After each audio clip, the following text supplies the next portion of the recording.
Night 11 மணி வரைக்கும் ஈடு தண்ணி ஏற்றி கொடுக்குறேன்னு நாங்கள்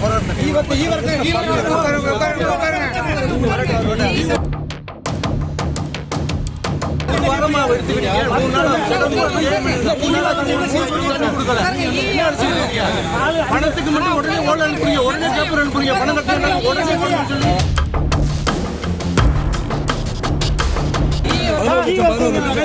11 லட்சம் தண்ணி எங்களுக்கு டெய்லி தரணும். 11 லட்சம் தண்ணி சும்மா காசு கொடுத்தா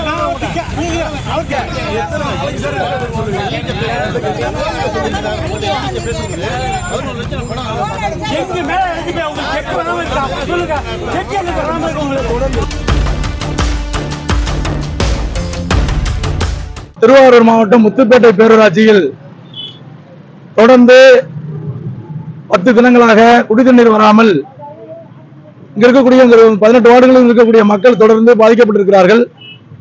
இதை நாங்கள் மாவட்ட நிர்வாகத்துக்கிட்ட சொல்லி இதை உடனடியாக சரி செய்து தரும்படி நாங்கள் மாவட்ட நிர்வாகத்தில் நாங்கள் தொடர்ந்து கேட்டுட்டு இருக்கோம். ஆனா 2 நாள் எங்க சடவுன் அப்படின்னு சொல்லி 30ஆம் தேதியும் 31ஆம் தேதியும் தண்ணீர் வராதுன்னு அவங்க முழுமையான ஒரு அறிக்கையை தந்தாங்க. சரி அப்படின்னு நாங்கள் ஏற்றுக்கிட்டு 1ஆம் தேதி 2ஆம் தேதி 3ஆம் தேதி தண்ணி வர அப்படின்னு நாங்கள் மக்களுக்கு சொல்லிட்டோம். ஆனா 3ஆம் தேதி வரைக்கும் இன்று வரைக்கும் தண்ணி வரல. மக்கள் தொடர்ந்து பாத்தீங்கன்னா 10 நாளா தண்ணி இல்லாம கடுமையான அவதிப்படுறாங்க. இதை எந்த அதிகாரிகிட்ட சொன்னாலும் அவங்க செவிசாய்க்கல. நாங்க தொடர்ந்து முத்துப்பேட்டை பேரூராட்சியில் பாத்தீங்கன்னா எங்களுக்கு தர வேண்டிய எங்களோட அக்ரிமெண்ட் படி 11 லட்சம் எங்களுக்கு தண்ணி தரணும். தொடர்ந்து பாத்தீங்கன்னா எங்களுக்கு தொடர்ந்து பாத்தீங்கன்னா 11 லட்சம் தண்ணி தரதில்லை. நாங்க தொடர்ந்து நாங்க அதிகாரிகள்ட்ட கலெக்டர்கிட்ட சொல்லிட்டு தான் இருக்கிறோம். இந்த மாதிரி முத்துப்பேட்டை தண்ணி கடுமையான பஞ்சத்துல மக்கள் தவித்துக் கொண்டிருக்கிறார்கள். அவர்களுக்கு தண்ணி நீங்க முழுமையாக கொடுக்கணும்.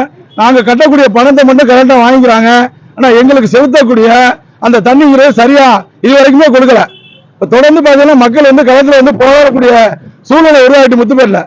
அந்த மாதிரி ஒரு நிலை தான் இன்னைக்கு நாங்க பொறுத்து பார்த்துட்டு இன்னைக்கு பேராட்சி மன்ற தலைவர் தலைமையில துணைத்தலைவர் இருக்கக்கூடிய கவுன்சிலர்கள் கட்சி பார்க்காமல் இந்த நடுரோட்ல போராடக்கூடிய ஒரு அவல நிலை வந்திருக்கு முத்துப்பேட்டை பேராட்சிக்கு.